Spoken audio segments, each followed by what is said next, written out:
विमान दुर्घटनेत अजित पवार यांच्या मृत्यूला महिना उलटल्यानंतर शनिवारी AAIBने अपघाताचा प्राथमिक अहवाल जाहीर केला। या अहवालामध्ये अपघाताआधी घडलेल्या घडामोडींचा संपूर्ण आढावा घेण्यात आला।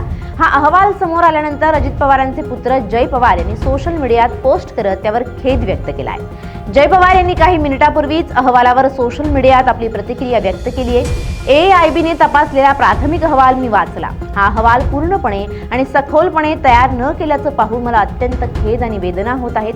महाराष्ट्रातील जनतेला तसंच या अपघातात आपल्या प्रियजनांना गमावलेल्या सर्व कुटुंबियांना केवळ औपचारिक माहिती नव्हे तर सत्य, पारदर्शक आणि सर्वकष उत्तरं मिळालीच पाहिजेत अशी अपेक्षा जय पवार यांनी व्यक्त केली आहे।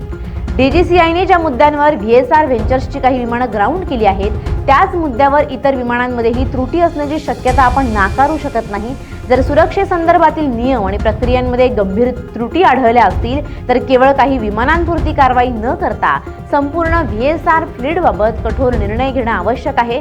प्रवाशांच्या सुरक्षेला सर्वोच्च प्राधान्य देत आवश्यक असल्यास VSRच्या संपूर्ण विमान ताफ्याचं पूर्णपणे संचलन बंद करण्याचाही DGCIने विचार करण्यात यावा असंही जय पवार यांनी म्हटलंय।